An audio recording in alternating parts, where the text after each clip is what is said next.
je vous souhaite tous la bienvenue à Pont-de-Grâce ce soir et à vous tous qui êtes ici en présentiel, mais aussi à ceux qui sont en ligne, qui sont connectés. J'espère que le son est bon et que tout se passe très bien pour vous, vous qui êtes en ligne.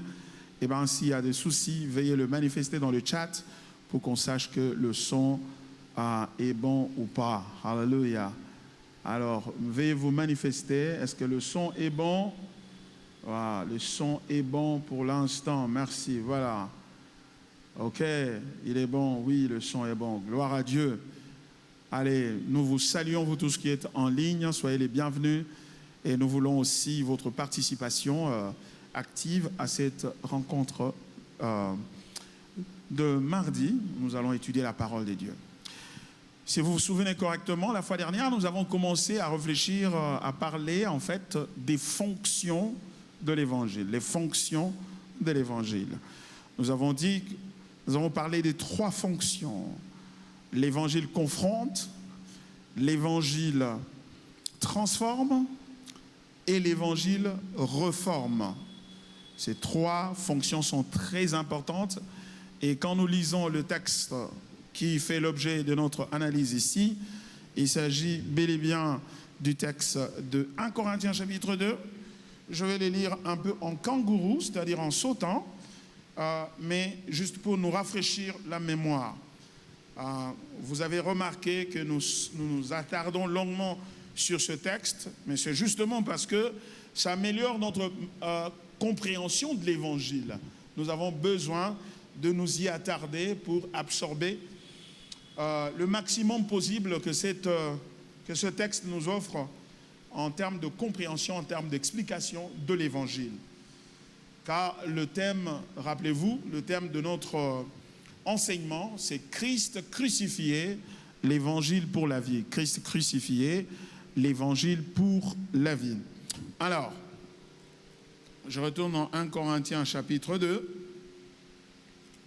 Je vais lire une portion et des Écritures, nous allons nous retremper dans ces choses.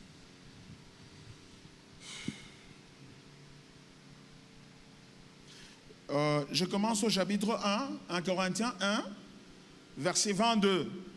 Je vais lire à partir du verset 22 et je vais progresser jusqu'au chapitre 2. Les Juifs demandent des miracles et les Grecs cherchent la sagesse. Nous prêchons Christ crucifié, scandale pour les Juifs et folie pour les païens. Mais puissance de Dieu et sagesse de Dieu pour ceux qui sont appelés tant Juifs que Grecs. Car la folie de Dieu est plus sage que les hommes et la faiblesse de Dieu est plus forte que les hommes. Considérez, frères, que parmi vous qui avez été appelés, il n'y a ni beaucoup de sages selon la chair, ni beaucoup de puissants, ni beaucoup de nobles. Mais Dieu a choisi les choses folles du monde pour confondre les sages. Dieu a choisi les choses faibles du monde pour confondre les fortes.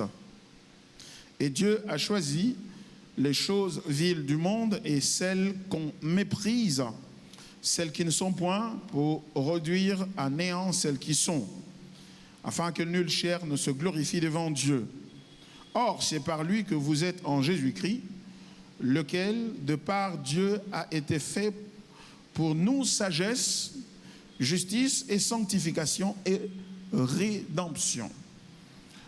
Afin, comme il est écrit, que celui qui se glorifie dans le Seigneur. Chapitre 2, à partir du verset 1er. Pour moi, frère, lorsque je suis allé chez vous, ce n'est pas avec une supériorité de langage ou de sagesse que je suis allé vous annoncer le témoignage de Dieu. Car je n'ai pas eu la pensée de savoir parmi vous autre chose que Jésus-Christ et Jésus-Christ crucifié. Moi-même, j'étais auprès de vous dans un état de faiblesse, de crainte et de grand tremblement. Et ma parole et ma prédication ne reposaient pas sur les discours persuasifs de sagesse, mais sur une démonstration d'esprit et de puissance, afin que votre foi fût fondée non sur la sagesse des hommes, mais sur la puissance de Dieu. Cependant, c'est une sagesse que nous prêchons parmi les parfaits, sagesse qui n'est pas de ce siècle, ni des chefs de ce siècle qui vont être anéantis. Nous prêchons la sagesse de Dieu, mystérieuse et cachée, que Dieu, avant les siècles, avait destinée pour notre gloire.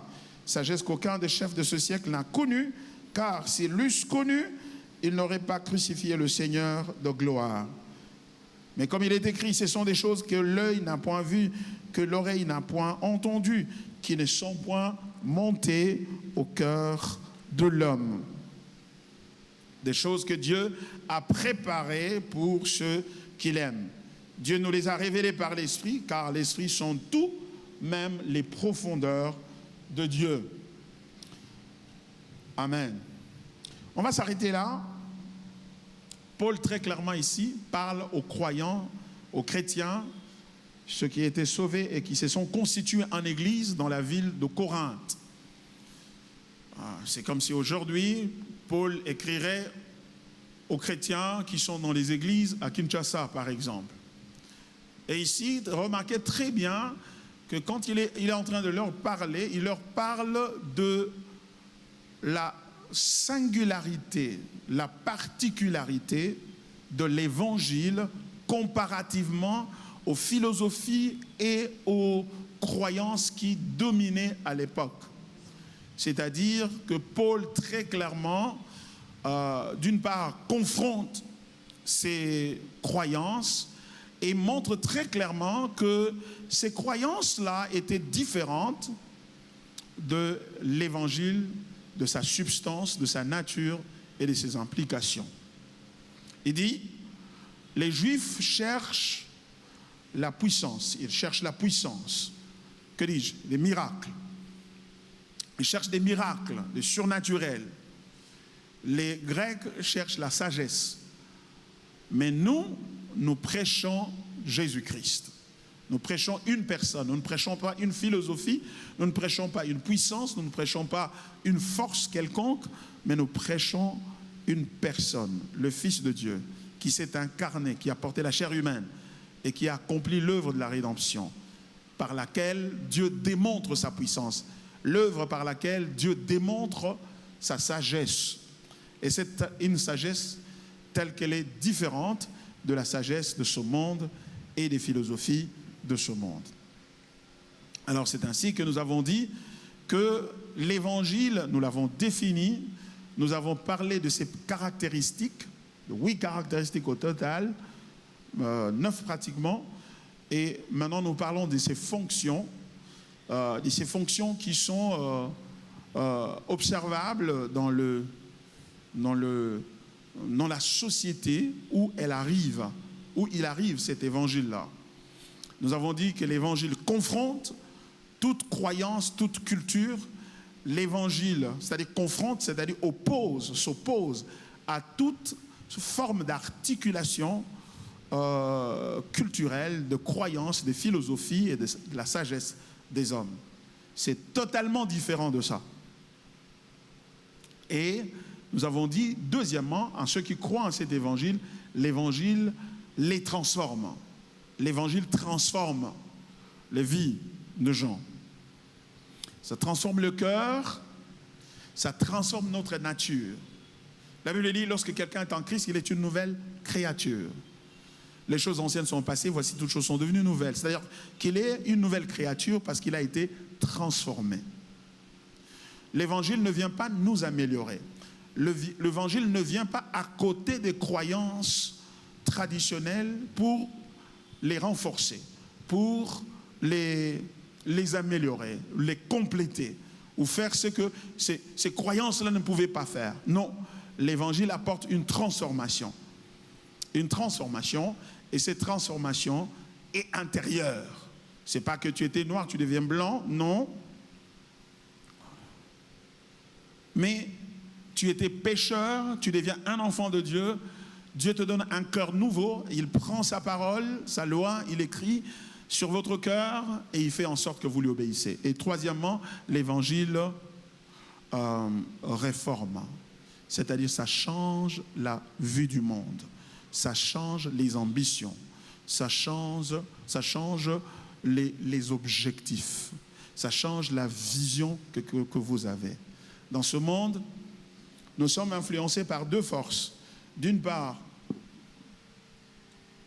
nous sommes influencés par Satan, qui inspire des philosophies et de religions. Et nous sommes influencés aussi par la nature humaine qui est corrompue et qui s'est dressée contre Dieu. Et la conjonction de ces deux forces-là, influence la manière dont les hommes vivent sur la terre. Et c'est ce qui a conduit à ce qu'on appelle l'anthropocentrisme, c'est-à-dire que les hommes cherchent leur bonheur. Ils ne cherchent pas la gloire de Dieu. Ils ne cherchent pas la glorification de Dieu. Ils cherchent leur bonheur. Et pour ce faire, ils sont capables même de prier.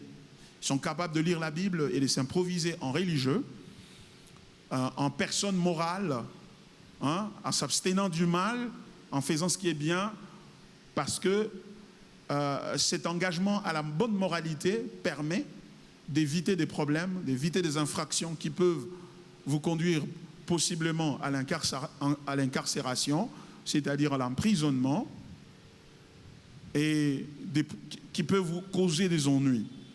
Donc vous voyez, à cause de ça, les hommes sont capables de s'engager à une moralité qui représente des valeurs, qui représente l'honnêteté, qui représente la sincérité, qui représente l'intégrité, voyez-vous.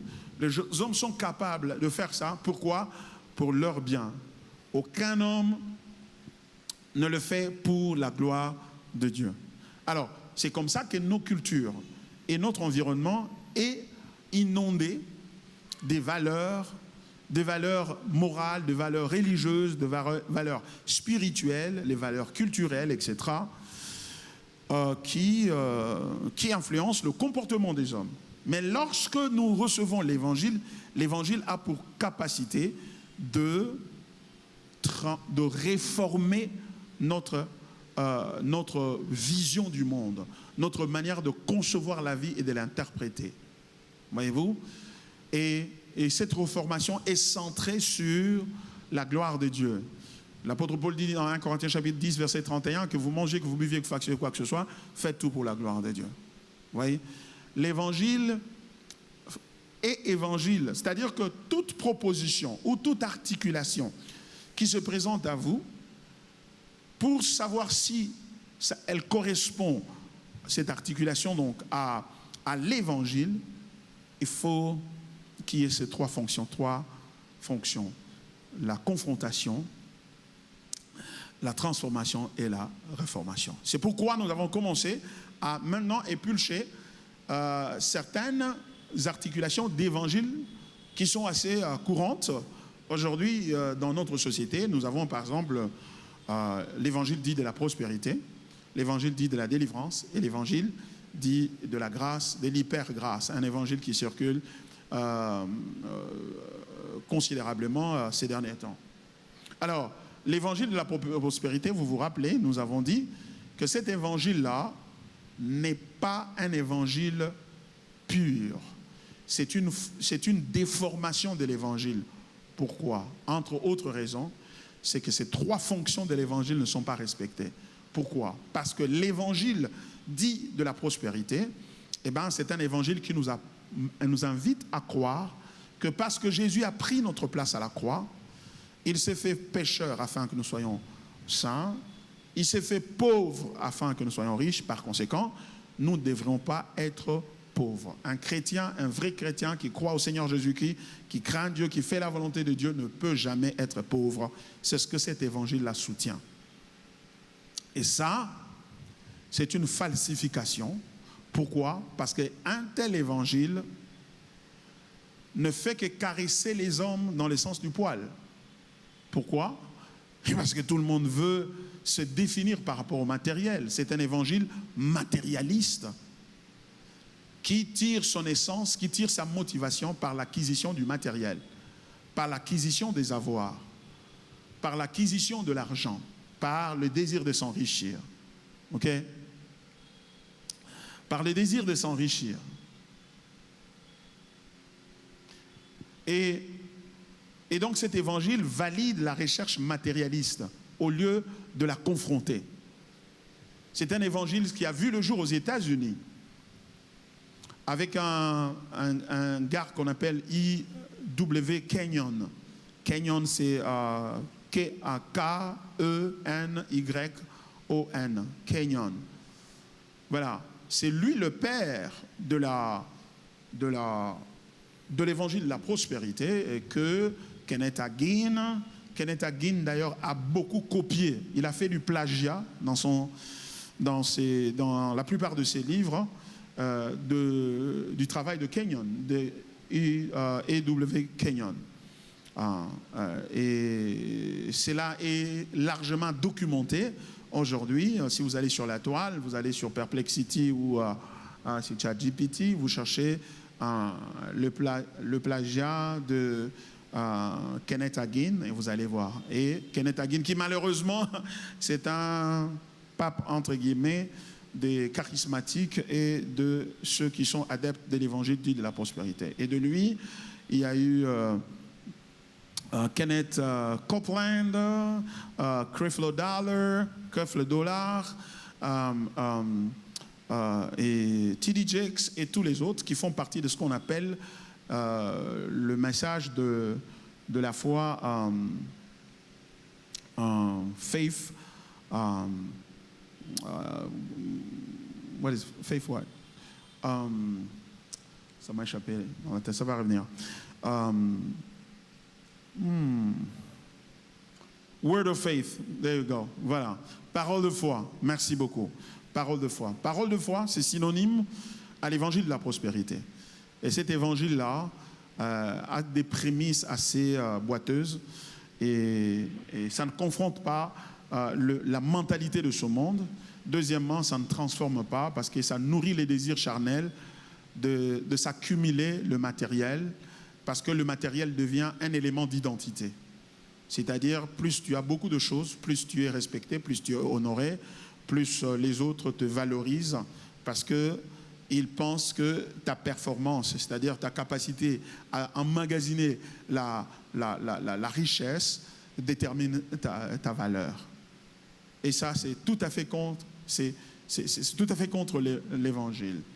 Donc, l'apôtre Paul dit d'ailleurs dans Philippiens chapitre 4, verset 11, « J'ai appris à être content de l'état où je me trouve. » J'ai appris à vivre dans la disette, j'ai appris à vivre dans l'abondance. En toute chose, j'ai appris le secret, c'est de me réjouir dans le Seigneur.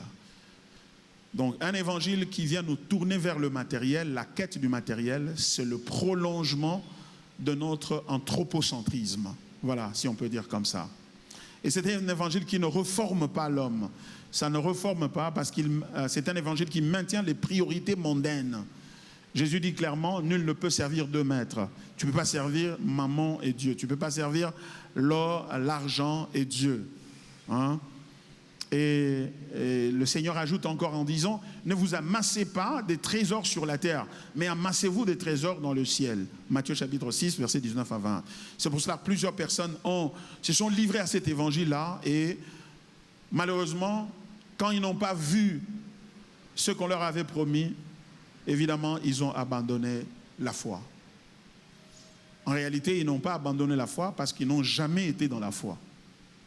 Ils n'ont jamais été dans la foi, donc c'était dans un faux évangile. Deuxièmement, c'est l'évangile dit de la délivrance, qui est très courant dans nos milieux, ici en Afrique, et c'est un évangile qui a été préparé dans la calebasse africaine, c'est-à-dire qui a importé des croyances, une vision du monde africaine et d'intermédiation avec les ancêtres qui sont déjà morts, parce que l'Africain croit à un Dieu suprême qui existe, qui l'identifie comme créateur de toutes choses, mais ce Dieu-là est transcendant, c'est-à-dire qu'il est au-dessus de nous, il ne peut pas être directement en contact avec nous, c'est pourquoi nous avons besoin des intermédiaires entre nous et ce Dieu-là, et ces intermédiaires, ce sont les esprits de nos ancêtres qui sont déjà morts, qui nous ont précédés de l'autre côté, et qui sont comme des intercesseurs auprès de ces dieux-là, de ce Dieu-là qui est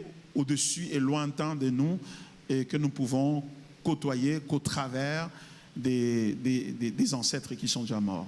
Et du coup, cette vision africaine croit aussi à l'existence donc des forces des ténèbres d'une part et les forces du bien d'autre part, donc les esprits des ancêtres et l'esprit de Dieu. Cependant, cet évangile se concentre sur la libération des démons et la recherche de puissance spirituelle. Cet évangile-là, dit de la délivrance, se concentre sur la délivrance des démons, la libération des démons et des forces occultes.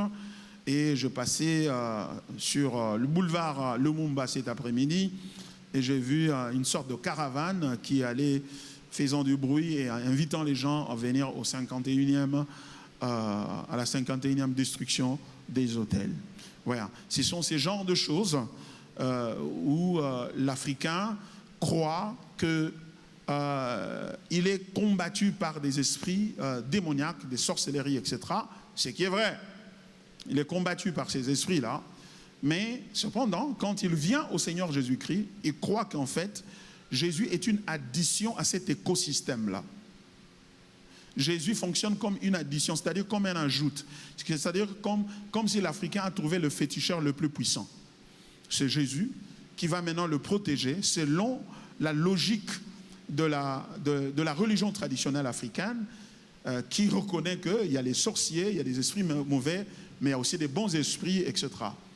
Mais comme on lui a dit, il ne faut pas invoquer les esprits des ancêtres. Maintenant, il doit invoquer l'esprit de Dieu, il doit invoquer le sang de Jésus et il doit s'appuyer non pas sur les ancêtres, mais sur le Père spirituel, sur Dadi et sur Tanfoumou et les autres.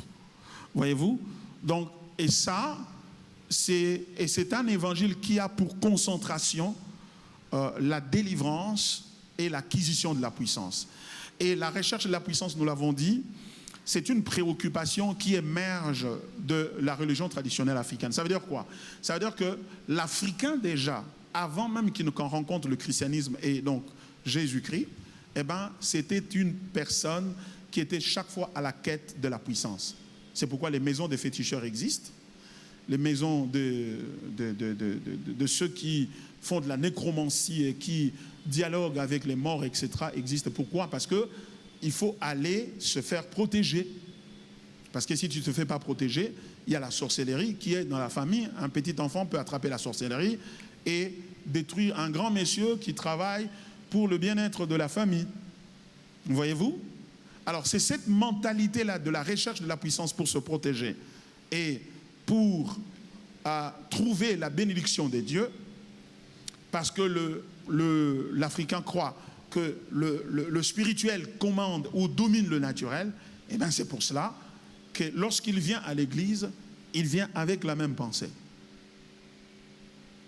Il vient avec la même pensée. Mais remarquez quelque chose, nous l'avons dit, que dans l'évangile, ce qui nous est offert dans l'évangile, ce ne sont pas les pardons, la sainteté, la justification, les bénédictions, la délivrance, la guérison. L'évangile ne nous offre pas un paquet de bénéfices que Jésus a décroché pour nous. L'évangile nous offre Jésus. C'est très simple. Jean chapitre 16, verset 17. Qu'est-ce que la Bible dit?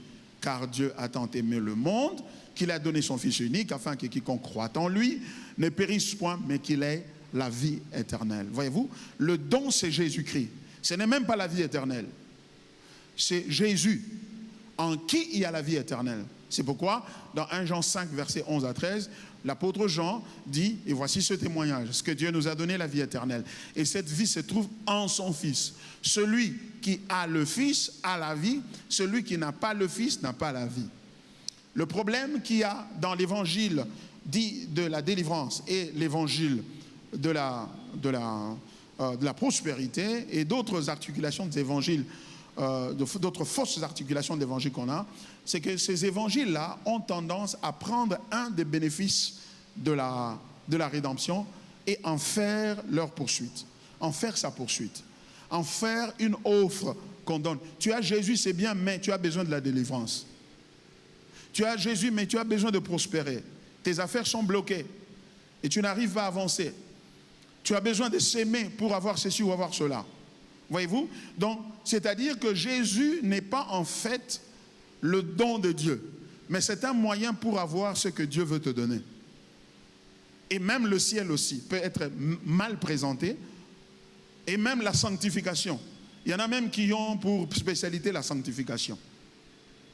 L'Église de Dieu a pour spécialité quoi? Jésus et lui crucifié. C'est pourquoi l'apôtre dit, je n'ai pas eu la pensée d'entendre autre chose parmi vous, sinon Jésus-Christ et Jésus-Christ crucifié. Vous voyez? C'est ça. Parce que quand vous avez Jésus, vous avez tout. La Bible dit dans Colossiens chapitre 2, verset 10, en lui, vous avez tout pleinement. Le problème avec ces autres articulations, c'est-à-dire la prospérité, la délivrance, etc., ou même la sanctification, ou même le ciel, l'enlèvement et pour aller au ciel, etc., c'est que en détachant, en séparant Jésus de ses bienfaits, c'est-à-dire des bénéfices de la rédemption qu'il nous a donnés, en les séparant, on fait de Jésus un moyen pour les avoir. Du coup, on verse dans le légalisme, où Jésus est le tremplin, Jésus est le premier pas. C'est pourquoi ils insistent que tu reçoives d'abord Jésus comme Seigneur et Sauveur. Parce qu'il est le premier pas. Quand vous avez Jésus, maintenant, allez-y travailler dur pour décrocher votre délivrance, décrocher votre prospérité, décrocher votre sanctification, décrocher l'enlèvement, décrocher ceci pour cela. Ce qui veut dire que pour avoir ces choses-là, pour les décrocher, il faut absolument travailler. C'est-à-dire qu'il faut faire quelque chose pour les avoir. D'où le légalisme. D'où ça devient le légalisme. C'est-à-dire, tu obtiens ça par tes efforts. Tu dois faire très fort, en tout cas, vraiment, tu dois travailler dur. C'est 3 jours de prière non-stop. Parce que si tu ne fais pas ça, tu es foutu. Voyez-vous? Donc, cet évangile-là, c'est un évangile qui... C'est un évangile qui est un faux évangile parce que, il ne confronte pas l'idée principale que nous avions. Quelle est cette idée principale? Ou l'idée maîtresse que nous avons? C'est l'anthropocentrisme. Je cherche ma délivrance. Je cherche ma prospérité.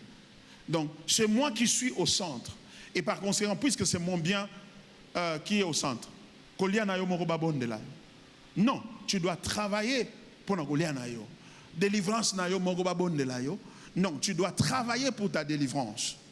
Tu dois travailler pour gagner ce que tu as, ce que Dieu te propose. En fait, Jésus n'est qu'une introduction. C'est l'introduction générale à la bonne vie. Mais l'évangile nous montre que Paul est catégorique. Il dit, je n'ai pas voulu savoir autre chose parmi vous, sinon Jésus-Christ et Jésus-Christ crucifié. Pourquoi? Parce que si vous avez Jésus, vous êtes arrivés. Ce qui veut dire, nous ne grandissons pas en horizontal dans l'évangile, nous grandissons en vertical. Ça veut dire, quand nous sommes en Jésus, nous restons en Jésus, nous nous enfonçons en Jésus. Nous nous enfonçons en Jésus. Croître en horizontal, c'est avoir Jésus, dire bon d'accord, ça c'est le premier pas, maintenant je vais vers d'autres pas.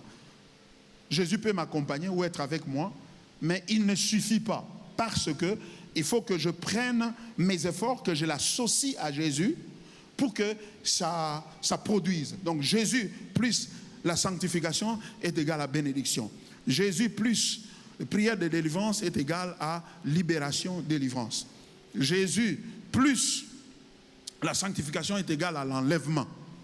Donc, il y a un problème de suffisance de Jésus. Donc Jésus est perçu en horizontal, alors que l'évangile présente Jésus-Christ comme un seul stop.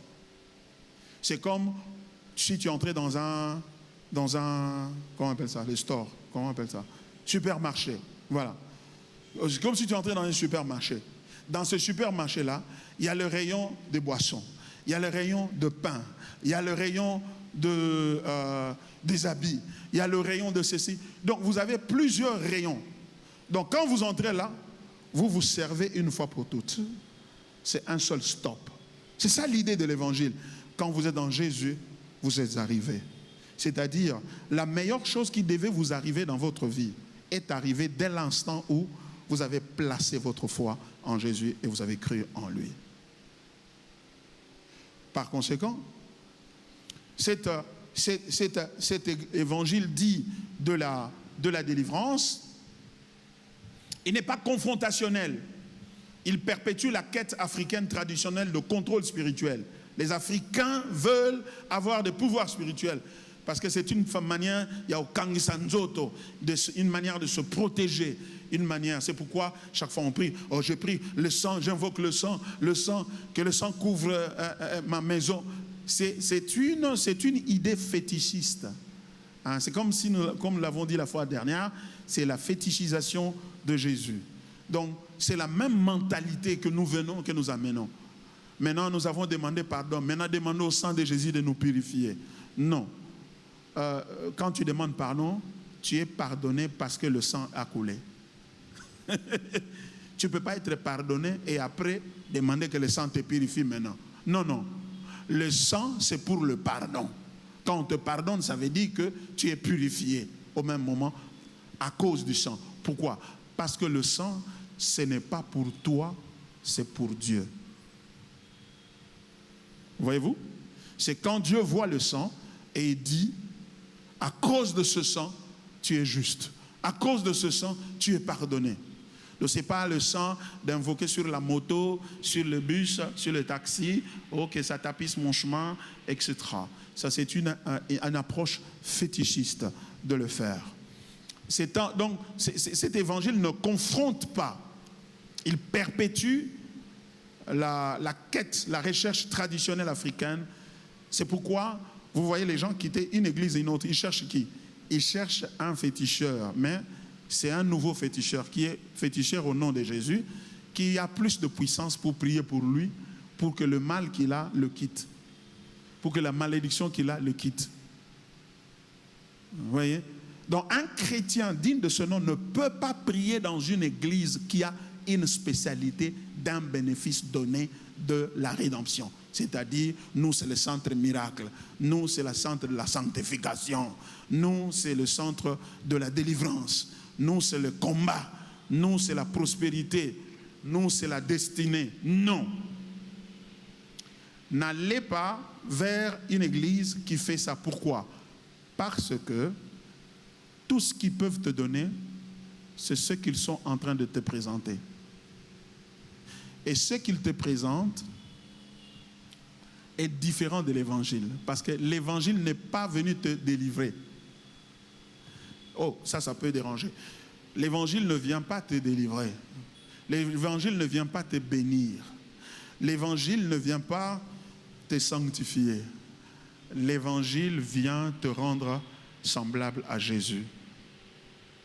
Vous voyez, hein? Tu deviens comme Jésus. Et quand tu deviens comme Jésus, tu es sanctifié, tu es délivré, tu es béni, tu es libéré, tu as toutes ces choses, car ces choses-là sont attachées à Jésus. Alors, il est aussi important, parce que nous vous formons comme des disciples du Seigneur. Donc, l'évangile te promet la ressemblance à Jésus. Et ça, c'est plus glorieux que toute autre chose. Mais quand, dans ton cœur, quelque part, tu ne prends pas plaisir à la ressemblance à Jésus, mais tu prends plus plaisir à la délivrance, à la bénédiction, etc., tu es en train de passer à côté de l'évangile. Tu es en train, en fait, de mépriser l'évangile. C'est pourquoi on court vers les réunions là, on a mis la banderole là-bas, il y aura des miracles, je dois aller. Ça montre que, en fait, tu es un égoïste qui est centré sur soi-même et qui a pour but améliorer sa vie. Il n'y a rien à améliorer en toi. L'évangile ne vient pas t'améliorer. L'évangile vient te tuer et te faire ressusciter avec Christ. Nous sommes morts avec lui, nous sommes ressuscités avec lui. L'évangile nous donne la vie, une vie nouvelle. Et ça c'est important, je disais tout à l'heure, qu'en tant que serviteurs de Dieu, nous devons aussi prêcher d'une manière qui permette aux gens de voir Jésus et de le désirer. au lieu de prêcher d'une manière qui fait miroiter les gens les bénédictions de Dieu et que Jésus c'est un moyen pour les avoir. Sommes-nous contre la bénédiction? Absolument non. Absolument non. Sommes-nous contre la délivrance? Non. Nous ne sommes pas contre la délivrance, mais nous sommes contre l'articulation, la manière de parler de la délivrance, la manière d'enseigner la délivrance qui met en avant la délivrance et qui nous montre la délivrance comme la chose que nous devons désirer le plus. Plus que même Jésus, au point que Jésus devient juste un moyen pour y arriver. Et ça, c'est mauvais. Parce que ça, c'est la mentalité que nous avions avant même que nous ne venions à Christ.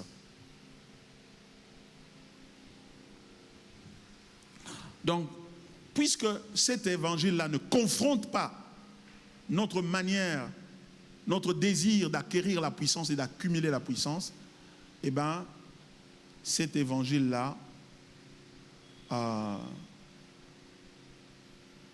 ne confronte pas notre culture, ça ne fait que le prolongement de cela.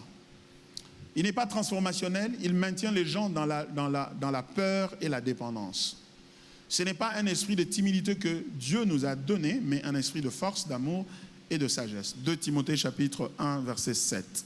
2 Timothée 1, 7. Ça vous maintient dans la peur. Et bien plus, cet évangile ne vous transforme pas. Pourquoi? Parce que il vous considère, cet évangile, il vous considère toujours en Adam. C'est-à-dire que pour qu'on brise les liens de famille, les malédictions des familles, les autels de famille qui ont été érigés dans votre famille, il faut absolument que tu restes dans le giron de ta famille, que tu restes dans l'écosystème de ta famille, que tu restes sous le pouvoir spirituel de ta famille. C'est à partir de là qu'on est en train de t'améliorer. Quand tu es comme dans un garage, on est en train de changer les vilebrequins, changer le carburateur, changer les pneus, changer ceci, cela. Mais la Bible nous dit lorsque quelqu'un est en Christ, et être en Christ veut dire quitter Adam et entrer en Jésus. Parce qu'il nous a transportés du royaume des ténèbres vers le royaume de lumière. Donc un chrétien, cet évangile-là ne peut pas transformer. Ne peut pas transformer. Pourquoi? Parce que elle travaille avec la chair qui est dans l'homme. Parce que celui qui est en Christ, il a deux natures maintenant. On dit qu'il est une nouvelle créature. Pourquoi? Mais parce qu'il a deux natures. Il y a une nouvelle nature qui est en lui et il y a une ancienne nature. C'est pourquoi la Bible dit marchez selon l'esprit et vous n'accomplirez pas les désirs de la chair. Mais celui qui subit la délivrance, il est présupposé être en Adam et donc ne possédant qu'une seule nature, c'est-à-dire la chair. Et la chair ne fait pas seulement des mauvaises choses. C'est ça la mauvaise compréhension que nous avons de la chair. La chair ne fait pas que des mauvaises choses. C'est pourquoi même Paul, lorsqu'il cite les œuvres de la chair, il dit « et les choses semblables ». Parce que la liste n'est pas exhaustive. La chair prie aussi. La chair aime la prière. La chair aime lire la Bible. La chair aime la sanctification. Mais ce que la chair n'aime pas, c'est la croix. Parce que la croix vise la destruction de la chair. Et pour que la chair se maintienne et se sauve et se protège de la croix, eh bien, elle doit absolument rester anthropocentrique, c'est-à-dire rechercher le besoin de l'homme. Et la séduction de la chair se trouve dans ce qu'elle te suggère de bonnes choses pour ta vie. La chair ne t'amène pas toujours dans l'impudicité, dans les mensonges, dans les vols. Non, méfie-toi. La chair aussi conduit à de bonnes choses. Un jour, Satan, Pierre avait avait déclaré que tu es le Christ, le Fils de Dieu vivant, et Jésus l'a complimenté, etc. Et tout de suite après, Jésus a commencé à parler de la croix. Il dit, le Fils de l'homme sera arrêté à Jérusalem, et tout cela, on va l'arrêter, on va le tuer. Et Pierre, le même là qui avait parlé, qui avait dit, tu es le Christ, le Fils de Dieu vivant. Qu'est-ce qui se passe? Eh bien, il se tourne vers le Seigneur et dit, non, cela ne peut pas t'arriver. Tu ne peux pas aller à la croix. Et qu'est-ce que Jésus lui avait dit? Arrière de moi, Satan. Le même gars qui venait de parler là, maintenant, il est sous le contrôle de Satan. Pourquoi? Parce que Jésus donne l'explication. Car tu ne parles pas selon Dieu, tu parles à la manière des hommes. Et la manière des hommes, c'est l'anthropocentrisme. Qui veut du bien. Et pourtant, il voulait du bien pour Jésus. Il voulait dire, Jésus, non, non, non, il ne faut pas que tu meurs. 30, 32 ans. Hein, c'est l'année prochaine. Non, tu auras 33 ans. Donc, comptes-tu? Non, non, non, non. On ne te tuera pas. Tu ne mourrais pas au nom de Jésus. Je vivrai au nom de Jésus. Il y a certaines de ces déclarations et certaines de ces choses-là qui sont purement charnelles.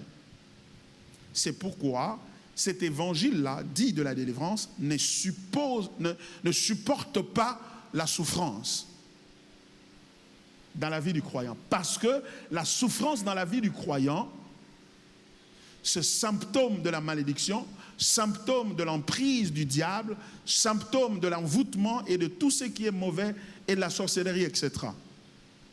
Et pourtant, l'évangile nous transforme. Pourquoi? Parce qu'il nous permet de voir que la souffrance peut être une bénédiction. Car l'apôtre Jacques dit, regardez comme sujet de joie toutes les épreuves auxquelles vous pouvez être exposés. Et pour voir les choses de cette manière comme ça, il faut être non seulement transformé, mais réformé.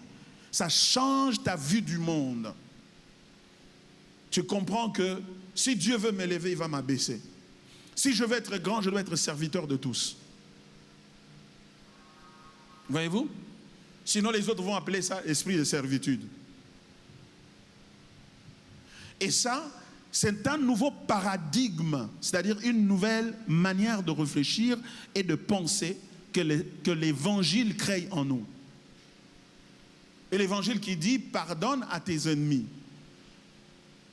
Ne rends pas le mal par le mal. Mais cet évangile-là dit non, Ezui, Ezui. Oche, Toche. Voyez-vous? C'est l'évangile de la vengeance, de la rétribution. C'est un évangile rétributif. Et ça, c'est pas bien. Le danger est réel. Cet évangile donc ne peut pas vous réformer.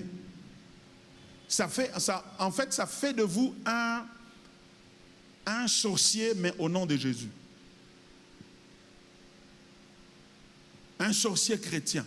Parce que tu entres dans les camps des gens, tu vas détruire leurs histoires, comme les sorciers entrent dans ton camp aussi, détruis ton travail, détruis ta famille, etc. Toi, si tu entres chez lui, tu détruis pièce contre pièce, tu détruis ce qu'il est en train de faire, et tu invoques le feu, tu le maudis, et tu lui souhaites tous les malheurs du monde. Ça, ce n'est pas la réformation. Ça, c'est le renforcement. Et par conséquent, il y a un tel évangile, ça te vaccine contre l'évangile de Jésus-Christ. Ça te rend incapable d'accepter, de tolérer l'évangile de Jésus-Christ. Et c'est comme ça que les pharisiens et les autres qui cherchaient les miracles, quand ils ont regardé Jésus, ils n'ont pas vu le miracle, ils ont dit non. Ça. Ah, ce pasteur me demande de payer le loyer au sorcier, à la tante là qui m'a ensorcelé. Que je lui paye le loyer, que je paye les minervales de ses enfants. Ah, ça c'est quel pasteur ça? Il faut le tuer, il faut l'empoisonner. Oui. Il y a déjà beaucoup de pasteurs qui m'en veulent parce que, bon, ils disent que non, non, ça coupe, non, tout ça. Comme je suis contre la délivrance. Je ne suis pas contre la délivrance, je suis contre votre délivrance à vous. Je suis pour la délivrance car la vraie délivrance vient de l'évangile. Lorsque le Fils de Dieu vous a franchi, vous serez réellement libre. Donc le troisième évangile, c'est l'évangile de l'hypergrâce. L'hypergrâce. C'est une forme de grâce sans repentance. On entend beaucoup parler aujourd'hui de cet évangile-là. Je reviendrai là-dessus encore avec beaucoup de plus amples détails sur cet évangile. Et cet évangile est encore plus dangereux parce qu'il comporte une séduction en lui. Et du coup, ça force les enfants de Dieu ont rejeté tout celui qui parle de la grâce. Comme si la grâce était devenue un mauvais vocabulaire dans l'Église. Parce que certains en ont abusé en parlant de la grâce dite extrême ou la grâce, l'hypergrâce qui a vu. C'est une doctrine qui a vu le jour aux États-Unis d'Amérique et qui a été répandue par aussi ce gars Joseph Prince à Singapour. C'est un évangile qui enseigne que la grâce couvre tout sans nécessité de changement. C'est-à-dire, puisque la grâce nous a pardonné nos péchés passés, présents et futurs, par conséquent, nous n'avons pas besoin de changement. Par conséquent, nous n'avons pas besoin de repentance répétée. On se repent seulement une seule fois. Par conséquent, la sanctification devient facultative. Et, c'est-à-dire, pourquoi tu dois arrêter de voler? Ils disent que tu dois arrêter de voler, non pas parce que Dieu ne t'a pas pardonné, mais parce que, en fait, même si tu volais aujourd'hui, Dieu t'a déjà pardonné ça. Et par conséquent, la raison pour laquelle tu ne devras pas voler est plutôt au niveau des conséquences que cet acte-là peut entraîner dans ta vie personnelle. Tu voles, on peut t'arrêter, on te fout en tôle, hein, on te fout en prison. Et quand tu seras en prison, ça ne sera pas plaisant. Donc tu vois, donc tu évites ça à cause des conséquences. Pourquoi tu ne dois pas faire l'impudicité? Parce que tu peux attraper le sida. Parce que tu peux attraper des maladies vénériennes. Ou tu peux perdre ton mariage parce que ton conjoint va se fâcher et il peut te divorcer. Oui, c'est ça la séduction de cet enseignement-là. Donc, il n'est pas confrontationnel cet évangile-là. Pourquoi? Il évite de confronter le péché. Paul demande plutôt ceci en disant: que dirons-nous donc? Demeurerions-nous dans le péché afin que la grâce abonde? Loin de là. Nous qui sommes morts au péché, comment vivrions-nous encore dans le péché? La Bible est pleine de recommandations de sainteté et de sanctification. Nous devons absolument rejeter cet évangile-là, car c'en est pas un. Il n'est pas confrontationnel, c'est-à-dire, il vient en fait te confronter, te conforter, je voulais dire, te conforter dans l'état où tu étais. Mais tu as seulement cru au Seigneur Jésus. Donc c'est une foi intellectuelle qui ne se suit pas des œuvres de transformation. Donc par conséquent, puisqu'il ne confronte pas ton péché, par conséquent, il ne te transforme pas. Il nie la nécessité de la sanctification. Pourtant la Bible dit, recherchez la paix avec tous et la sanctification sans laquelle personne ne verra le Seigneur. Hébreux chapitre 12, verset 14. Et l'apôtre Pierre de son côté insiste en disant: puisque celui qui vous a appelé est saint, vous aussi soyez saints dans toute votre conduite. Et il y a un texte, je crois que c'est dans le Timothée, c'est Tite ou Timothée, je crois que c'est Tite, hein, qui dit la grâce de Dieu, source de salut pour tous les hommes, a été manifestée. Et elle nous enseigne à faire quoi? C'est Tite, hein?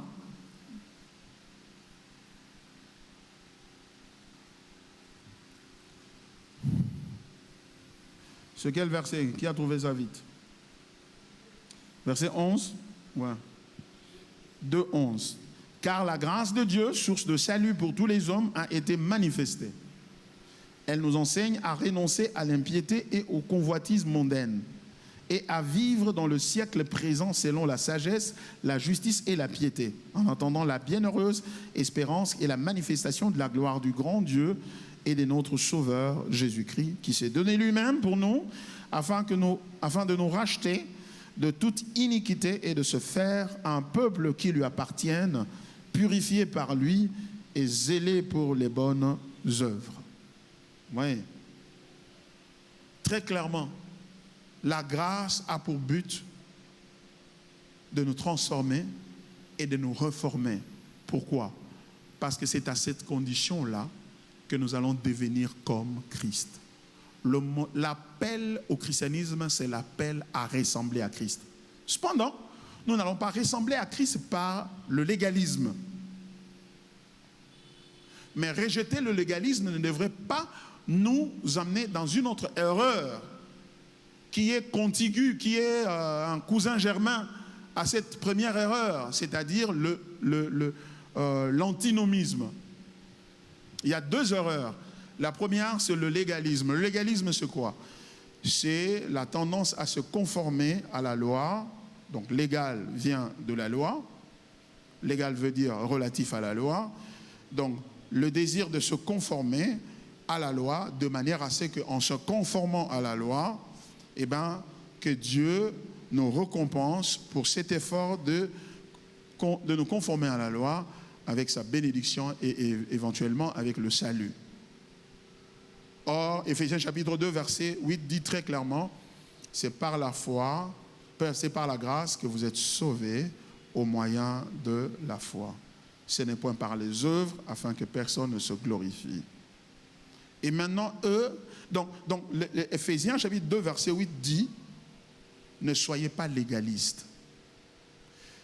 Et quand Éphésiens 2, 8 dit, ne soyez pas légalistes, c'est-à-dire, ne cherchez pas par vos efforts à vous sauver, Éphésiens 2, 8 dit ça parce que nous sommes notoirement et irréparablement incapables d'accomplir ça. C'est pourquoi elle nous dit, puisque vous êtes incapables de vous sauver vous-même et d'observer la loi strictement et parfaitement, Dieu a eu pitié de vous. Il a donné un moyen par lequel vous pouvez être sauvés. Ce moyen, c'est la grâce au moyen de la foi. Voyez-vous? Maintenant, les antinomistes, légalistes, antinomistes, ça vient du mot nomos, du grec loi, anti-loi. Ce sont les antinomistes, ce sont les amis de l'évangile de la grâce, de l'hypergrâce ou de la grâce extrême, la grâce de Singapour. Parce qu'eux disent obéir ou ne pas obéir à Dieu, c'est-à-dire à la loi de Dieu, c'est-à-dire au commandement de Dieu, eh bien, ce n'est plus une exigence. Vous pouvez ne pas obéir, pourquoi? Parce que quand Jésus est mort, il est mort pour nos péchés passés, présents et futurs. Et c'est vrai, Jésus est mort pour le péché passé, présent et futur. Mais le but de la mort de Jésus, ce n'est pas seulement pour nous donner le pardon des péchés. C'est aussi pour nous rendre conformes à Jésus. Et ce, dans la vie de tous les jours. Et pour ce faire, et pour cet objectif-là, Dieu a pourvu la croix comme un moyen pour détruire les œuvres de la chair, la puissance du péché, etc. Et il y a quelqu'un qui s'appelle le Saint-Esprit qui a reçu mission de la part de Dieu pour rendre cela réel dans la vie de tous les jours. Que tu puisses vaincre le mensonge, la pornographie, la colère, la haine et tous les autres vices, et même le désir de se sauver pour se glorifier soi-même. Le désir de se sanctifier pour se singulariser. Parce qu'on peut faire aussi du bien pour soi-même, pour se faire valoir, pour que les autres acclament et voient et disent « Waouh, elle vraiment craint Dieu, lui vraiment craint Dieu. » On le fait pour recevoir des honneurs, on le fait pour soi-même, pour se glorifier. Ça aussi, c'est le péché. Et je retourne à ce que je disais, que ces amis de l'hypergrâce commettent l'erreur de penser que la grâce, c'est pour seulement être pardonné.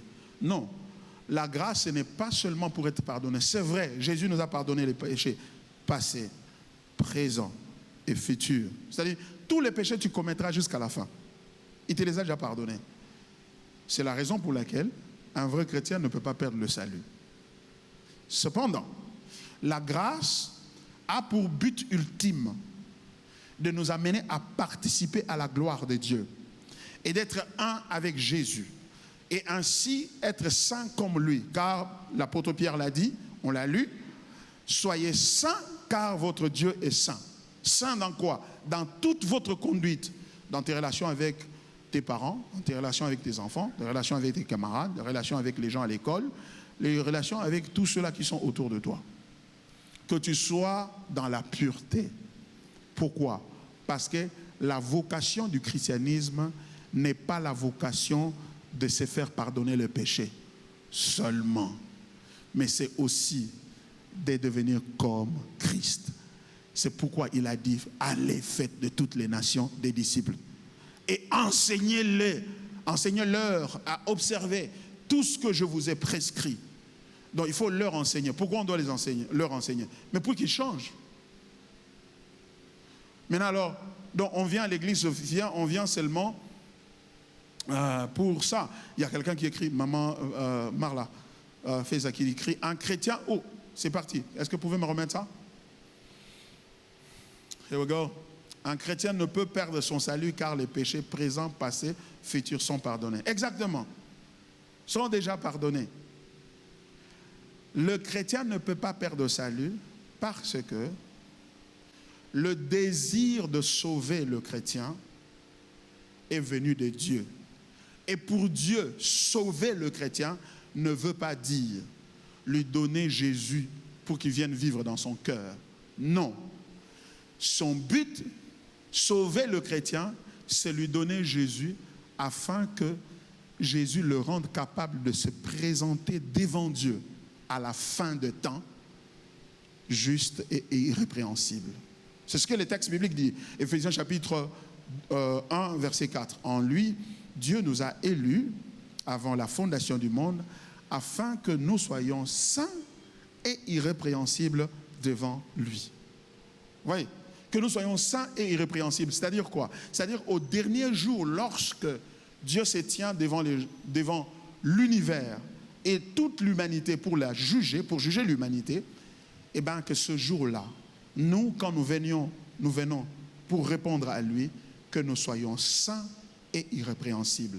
Et par conséquent, qu'ils disent, parce que vous êtes saints et irrépréhensibles, entrez dans le royaume. Voyez-vous? Et donc, c'est lui. Donc, le salut, c'est un engagement de Dieu à dire, j'ai juré par moi-même, je vous sauverai, je vous amènerai jusqu'à moi. C'est pourquoi j'aime beaucoup le texte de Jude, hein, verset 23. Écoutez.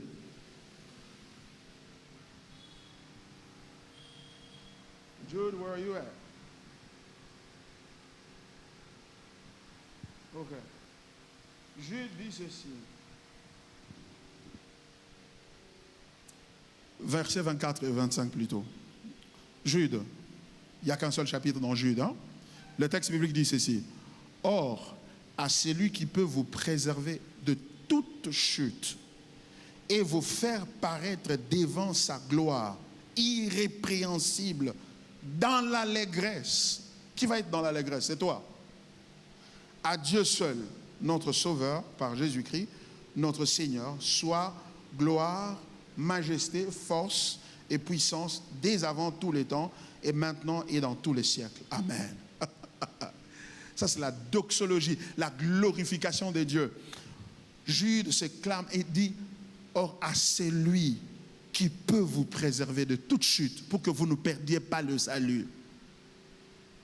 Il peut vous préserver de toute chute. Et non seulement qu'il va vous préserver de toute chute, et il dit, et vous faire paraître devant sa gloire, irrépréhensible et dans l'allégresse. À lui soit la gloire. Il a ce travail. Dieu a juré par lui-même. Et pour preuve, il a donné son Fils unique pour que quiconque croit en lui ne périsse pas, mais qu'il ait la vie éternelle. C'est-à-dire pour qu'il soit en mesure. En fait, Jésus a permis à Dieu de venir prendre le contrôle de nos vies de manière à ce que nous ne pouvions pas faire par nous-mêmes, lui, qu'il le fasse en nous. Il crée en nous le vouloir et le faire. Il souffle le désir de craindre Dieu, et il nous donne la capacité de craindre Dieu. Et quand nous le faisons, nous nous sanctifions jusqu'au jour où il vienne. N'est-ce pas que c'est une bonne nouvelle? Donc la bonne nouvelle se trouve dans la bonne nouvelle. La bonne nouvelle se trouve dans l'évangile, c'est-à-dire l'engagement des dieux qui a juré par lui-même qu'il nous présentera devant son trône. On a dit, Bino, non, mais ma Bino Tinansuka. Est-ce que ça veut dire que va maintenant, va prendre les femmes comme tu veux, va prendre les hommes comme tu veux? Hein, va faire ça, tu verras. Hein? Et ce jour-là, tu seras surpris parce que tu ne pourras pas entrer dans le royaume de cieux. Est-ce que ça sonne comme ça dans vos oreilles? Oh non, parce qu'on a dit ça, maintenant les gens vont faire ce qu'ils veulent parce qu'ils savent qu'ils ne peuvent pas perdre le salaire. C'est faux.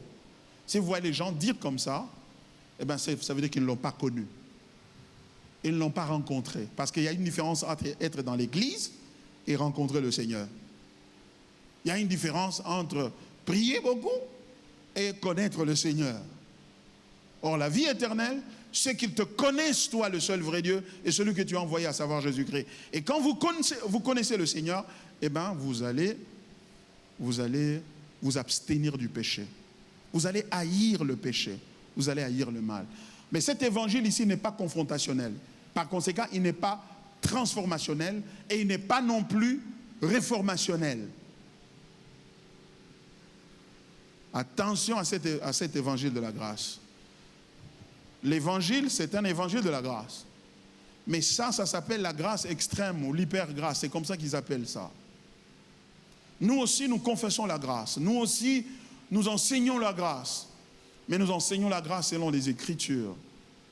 Cette grâce qui nous enseigne elle-même aussi à nous conduire de la bonne manière, à embrasser, à poursuivre la piété et la crainte du Seigneur. Est-ce qu'on peut me montrer Je vois. Une question. Je suis en train d'aider une sœur qui a confessé ses péchés en disant qu'elle était sorcière et pour l'instant, elle se retrouve avec une grossesse d'un homme marié.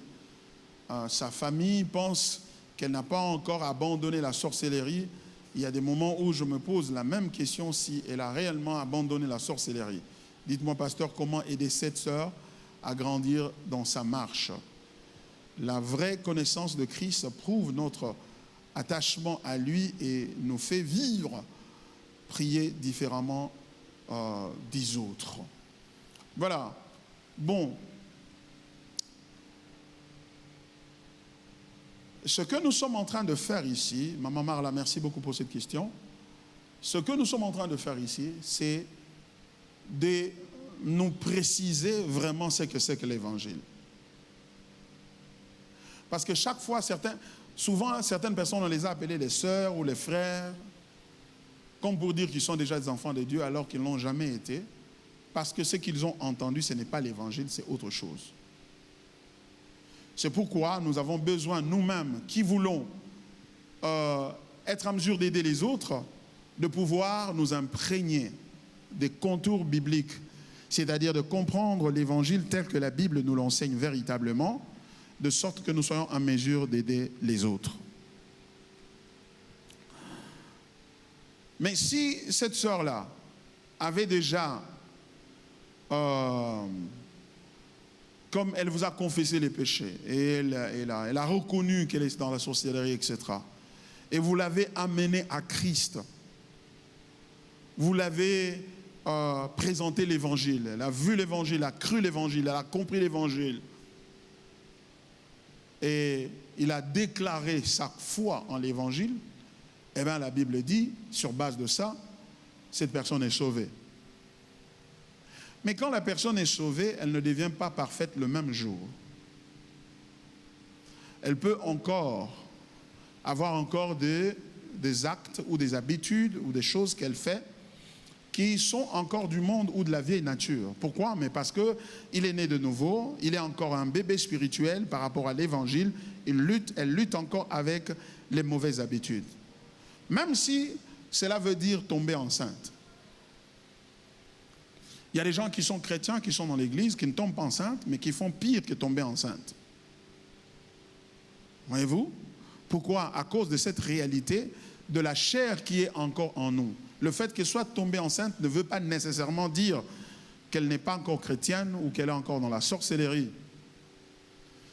Ces membres de famille, bien entendu, ne peuvent pas croire facilement que quelqu'un qui a donné sa vie à Christ, quelqu'un qui est né de nouveau, et qui soit totalement débarrassé de la sorcellerie. Pourquoi? Parce que quelque part, dans notre entendement africain, eh ben, la sorcellerie ne se termine jamais. C'est ça. Oh non, il y a toujours des séquelles. C'est pourquoi ces jours-ci, vous voyez dans l'église, beaucoup de gens ne confessent plus la sorcellerie. Pourquoi? Parce que dès qu'il ose confesser la sorcellerie, il s'est attiré la malédiction. Parce que ça va prendre des années pour que les gens croient que c'est fini. Et surtout si un malheur s'abat autour d'eux, c'est fini. On dit non, il est retourné là-dedans. Parce que comment ceci peut nous arriver? Voilà. Les gens ne croient pas cela. Nous devons faire confiance à la Bible, à la parole de Dieu. Nous devons faire confiance à la parole de Dieu et à l'évangile. Cette sœur, elle a été, si vous lui avez présenté Christ, l'évangile, et je sais que Maman Marla est vraiment une servante de Dieu, et elle a l'évangile. C'est une étudiante de Praxis qui a terminé ici, donc elle est enfoncée dans l'évangile. Et ceci l'enfonce encore davantage. Donc si vous lui avez présenté Christ, tout le monde doit apprendre à faire confiance à Dieu et à croire et à attendre le fruit. Les fruits prennent du temps parfois pour pousser d'un arbre. Et dans l'entretemps, quelqu'un peut commettre les erreurs, juste comme vous et moi, comme le pasteur Baron aussi commet les erreurs. Je commets aussi les erreurs, je commets aussi les péchés desquels je me repens. En tant qu'enfant de Dieu, je dis, ah Seigneur, la façon dont j'ai parlé à frère Martin, c'était vraiment pas bien. Je demande pardon, je lui demande aussi pardon. Je fais ça. Mais pourquoi la grossesse devait être absolument quelque chose d'extraordinaire? C'est vrai, ça implique le corps, ça implique beaucoup de choses, l'impudicité, etc. Mais nous bronchons de plusieurs manières. Et avec une telle personne, elle a besoin d'amour, elle a besoin des assurances, elle a besoin d'accompagnement, parce que vivre avec la psychose que personne ne te fait confiance et personne ne croit en toi, et pire encore, même ceux vers qui tu viens à l'église ne croient pas en toi parce que si tu avais abandonné la sorcellerie, mais pourquoi tu es tombée encore enceinte? Vous voyez? Mais il y a des pasteurs qui font tomber les femmes enceintes. Ils sont des pasteurs. C'est pourquoi nous, qui ne l'avons pas encore fait, prenons garde de tomber. La Bible dit que celui qui croit être debout prenne garde de tomber. Mais si aujourd'hui, elle tombe enceinte, après une année et demie encore, tombe enceinte, après une année et demie, tombe enceinte, on comprend que c'est sa vie. Alors dans ce cas, il n'y a pas de fruit du Saint-Esprit. Et quand il n'y a pas de fruit, eh bien, ça veut dire que le salut n'a pas eu lieu. Mais pour un premier faux pas, pour une première erreur, donnez-lui la chance et donnez-lui l'amour de le reprendre. Vous savez quoi? Pierre qui était avec Jésus, il a juré même par tous les dieux. Ah non, je vais... moi je ne peux pas te renier, etc. Mais Pierre a renié Jésus artistiquement. Il a renié avec arguments convaincants. Il a renié énergiquement. Et lorsque Jésus l'a regardé, il était effondré en lui-même. Vous voyez? Donc soyez patient avec cette sœur-là. C'est ce que je peux dire, sur base seulement de lire le texte. Mais si j'étais en face de maman Marla, peut-être j'allais faire encore beaucoup plus de chance, je pourrais en parler et tout. Et elle dit, je suis obligé de lui montrer de l'amour tous les jours, quand bien même, quand bien même elle est rejetée. Amen. Montre-lui l'amour, maman. Prenez soin d'elle, aidez-la. Faites un fundraising pour elle, pour qu'on lui achète la layette, etc. Moi aussi, je peux envoyer aussi ma contribution, si vous me rappelez. J'enverrai ça pour la layette de cette sœur-là, parce que nous devons l'aimer, nous devons l'aider et la soutenir, pour l'accompagner. Nous sommes des êtres, nous devons être miséricordieux vis-à-vis des autres. Et c'est dans cet accompagnement-là que vous allez voir que l'évangile va prendre racine. Parce que ce que le diable veut seulement, c'est justement ça. Pour que tout le monde la rejette, et même vous qui l'encadrez, vous la rejetez, et du coup, elle ne croit plus au christianisme et voilà, ça devient très difficile pour elle jusqu'à ce que le Saint-Esprit vienne et le fasse autrement parce qu'il a dit qu'il nous présentera devant Dieu saint et irrépréhensible. Voyez-vous? Alors, le frère Rishi Safoudi, bonjour pasteur et merci pour votre enseignement. Voici ma question. Les mardis précédents et aussi lors de vos cultes, le dimanche, vous sembliez dire que les miracles sont issus de la grâce commune. Mais que faites-vous des dons miracles cités dans 1 Corinthiens chapitre 12 par Paul qui découlent de l'Esprit? Car de l'Esprit que nous avons reçu découlent des dons. Oui, je l'avais effectivement soutenu, je l'avais dit, que même les miracles relèvent de la grâce commune. Ce sont des choses que Dieu fait, qui sont des grâces, la grâce commune. La rédemption, c'est autre chose.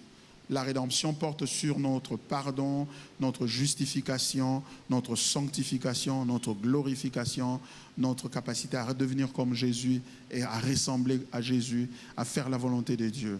Ça, c'est vrai.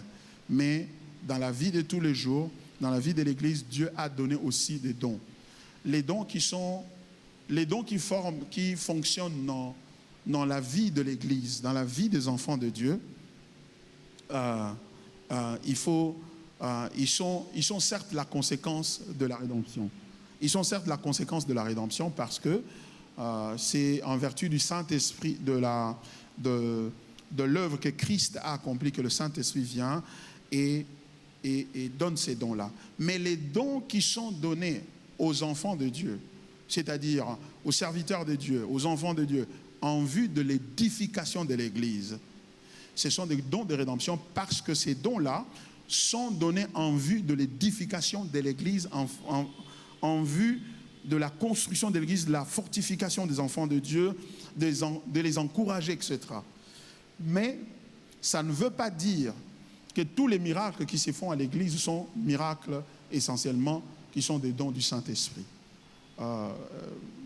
Comme les dons de la rédemption, comme les dons qui sont consécutifs à la rédemption, à ceux qui sont véritablement des enfants de Dieu transformés et qui vivent et qui recherchent pour l'Évangile.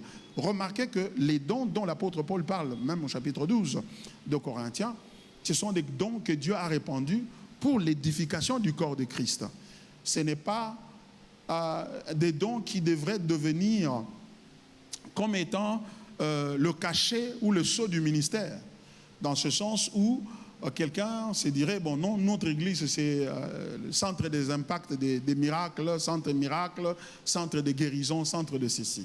Non, ce n'est pas dans ce but-là, mais des dons, parce qu'on a vu que Paul même lui-même, c'est ce que je prêchais le dimanche, lui-même qui faisait des miracles, finalement, il est allé vers Dieu et prier et demander que Dieu fasse un miracle pour lui, qu'il puisse ôter cette écharde-là. Parce qu'aucune médecine ne pouvait corriger ce problème-là. Eh bien, Dieu lui a dit non. Pourquoi? Il lui a dit, ma grâce te suffit. C'est-à-dire, l'absence de miracle dans ce contexte est une expression d'amour de Dieu et d'édification de la vie de Paul et donc de la vie de l'Église. Voyez-vous, ce que nous récusons ici. Et un autre élément important que nous devons savoir, c'est celui-ci. Que les dons, les miracles par exemple, les dons de miracles dont il est question dans 1 Corinthiens chapitre 12, par exemple, qui est l'un des miracles, c'est pas un don qui est là pour... comment? La chose que je voulais dire m'a semblé m'échapper dans la tête. Ça va revenir. C'est-à-dire les dons que Dieu...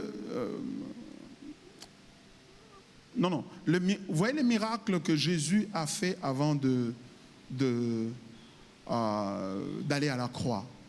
Ces miracles que Jésus a fait avant de la croix, avant d'aller à la croix, relèvent aussi de la grâce commune. Parce que ce sont des choses qu'il a faites pour s'identifier, pour permettre aux gens de le connaître, de le reconnaître comme le Messie. Et le Saint-Esprit les a fait. Mais ce qui nous a sauvés, ce ne sont pas des miracles qu'il a fait avant d'aller à la croix. Ce qui nous a sauvés, c'est l'œuvre qu'il a accomplie à la croix. C'est-à-dire son incarnation, son humiliation et son exaltation par la résurrection et l'ascension au ciel. Oui. Donc, nous ne devons pas penser que ces miracles-là que Jésus a fait, ce sont des miracles que nous sommes censés reproduire. Nous sommes censés reproduire. C'est vrai, il a dit, ceux qui croiront en moi feront des œuvres que j'ai faites et même de plus grandes. Mais il faut lire ce texte-là avec un peu de recul, c'est-à-dire en regardant, en vous positionnant dans le temps aujourd'hui et en train de regarder, ce texte-là veut-il dire que tout celui qui croit en Jésus-Christ va faire des miracles, etc. Si oui, alors ces miracles doivent être automatiques. C'est-à-dire que quand quelqu'un croit en Jésus-Christ, directement il fait des miracles. Ça doit être automatique. Mais vous remarquez que ce matin, depuis qu'on s'est levé le matin, s'il y avait quelqu'un qui était ressuscité, un mort qui était ressuscité, on le saurait. Comment? Comment on le saurait? Hein? Réseaux sociaux. Réseaux sociaux ne peuvent pas laisser quoi que ce soit. Dès l'instant qu'il y a un miracle, quelqu'un ressuscite par le fait d'une prière d'un pasteur ou d'une sœur, etc., eh bien, on va filmer ça et nous le saurons. Donc ce matin, nous n'avons pas... Quelqu'un a vu quelque chose comme ça dans les réseaux sociaux? Non. Pourquoi? Parce que ça n'a pas eu lieu. Alors la question c'est, comment comprendre que Jésus ait dit que tout celui qui croira en moi fera de grandes œuvres plus que moi? Et ce matin, ne parlons que de ce matin, personne ne l'a fait. Ça veut dire que nous devrions savoir interpréter ce qu'il avait voulu dire. Sinon, tu vas abandonner la Bible disant, bon, en tout cas, ça ne marche pas, moi je ne suis pas arrivé à ressusciter quelqu'un, notre père était mort, donc je ne l'ai pas ressuscité. Même moi, mon père est mort l'année passée, je n'ai pas pu le ressusciter. Je n'ai pas pu. La manière dont j'aime mon père, vraiment j'allais, si je pouvais, mais j'allais me concentrer et le ressusciter. Mais je ne l'ai pas fait. Pourquoi? Parce que je n'ai pas pu. Parce que je ne peux pas.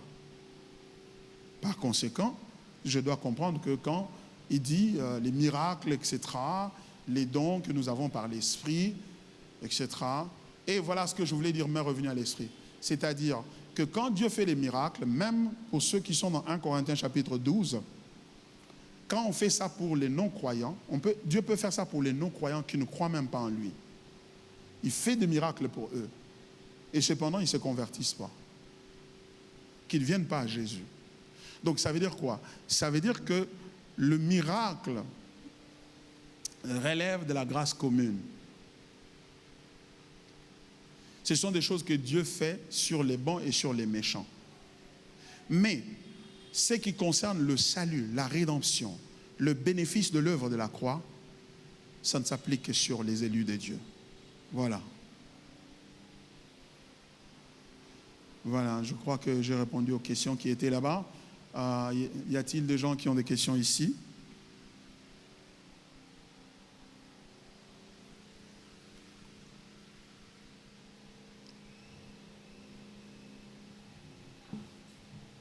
Bonsoir, pasteur. Bonsoir, bon frère. Merci pour l'enseignement de ce soir. Alors, ma première question est celle-ci. Je voudrais savoir, tous ces faux évangiles que nous venons d'étudier, est-ce qu'ils ont les mêmes conséquences spirituelles? Donc, tous ces faux évangiles que nous venons d'étudier, là, je voudrais savoir s'ils ont les mêmes conséquences spirituelles. Qu'est-ce que tu entends par conséquences spirituelles? C'est-à-dire, quelqu'un qui plonge dans l'illégalisme, au bout de sa vie, est-ce qu'il subirait les mêmes conséquences que celui qui était dans l'antinomisme, par exemple? Est-ce qu'ils vont finir de la même manière? Donc ça, c'est la première question. La deuxième, je voudrais savoir, au sujet de l'évangile de la délivrance et de la grâce extrême, est-ce que ces gens-là s'appuient sur des textes bibliques pour faire avancer leurs enseignements-là, est-ce qu'ils ont de bases bibliques aussi qu'ils avancent? S'il y en a, si on peut le savoir. Et ma toute dernière préoccupation, je ne sais pas si aujourd'hui on a épuisé toutes les déviations doctrinales qui existent, mais je voudrais, si possible, pasteur, que vous puissiez parler aussi du néo-gnosticisme, parce que c'est un sérieux problème aussi que l'on rencontre notamment dans l'église congolaise aujourd'hui, où chaque personne dit avoir sa révélation personnelle à elle. Et donc du coup, je voudrais savoir si on va en parler aussi. Merci. Ok, parlant du néo-gnosticisme, je n'avais pas prévu d'en parler, mais je vais l'intégrer comme ça la fois prochaine. Je vais en parler dans la foulée des autres hérésies que je vais relever. Merci de porter ça à ma connaissance. Je vais essayer d'intégrer ça. Néo-gnosticisme. Néo-gnosticisme.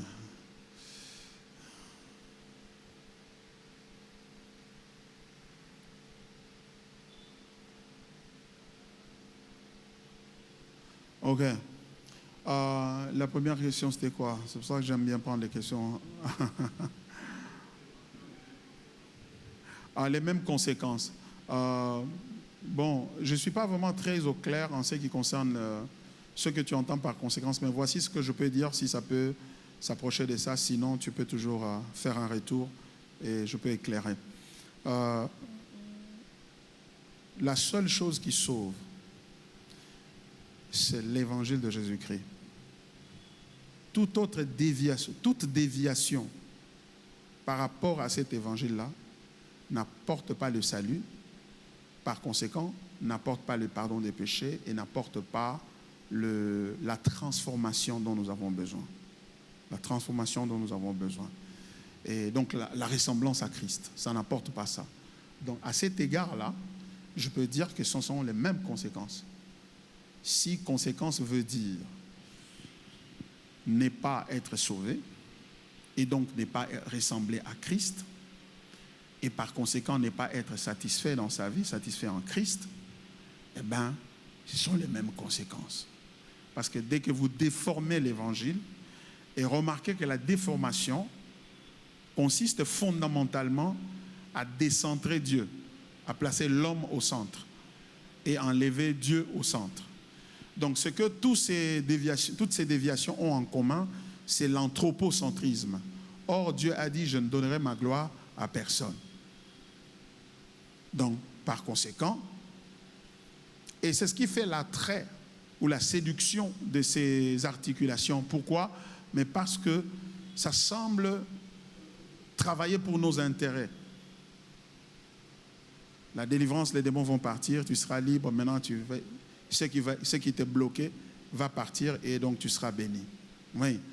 Donc, la prospérité, la pauvreté va partir, tu vas maintenant jouir de la vie, etc.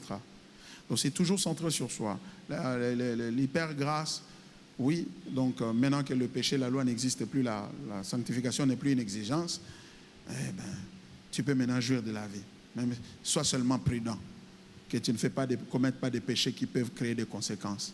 Ou à la limite, sois fort dans le camouflage des conséquences. Vous voyez, c'est ça le problème. Je ne sais pas si c'est cela que tu voulais dire par spirituel ou autre chose. Je voudrais reformuler ma question. Alors, est-ce qu'on peut naître de nouveau et être antinomiste?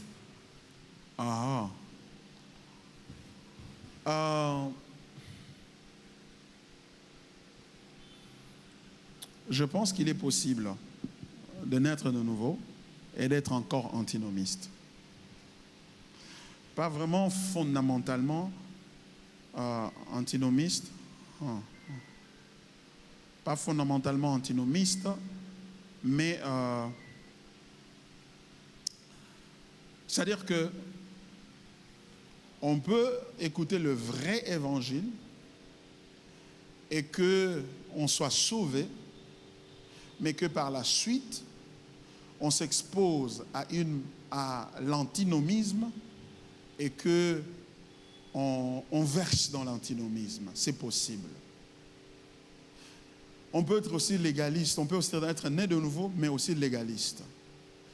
Et parce que, en fait, l'antinomisme et le légalisme, ce sont des mécanismes, c'est un paramétrage par défaut qui est en nous en tant qu'être humain.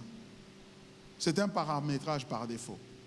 De par le fait que nous avons la chair en nous, la chair est légaliste au départ, et l'antinomisme, en fait, c'est l'autre face du légalisme.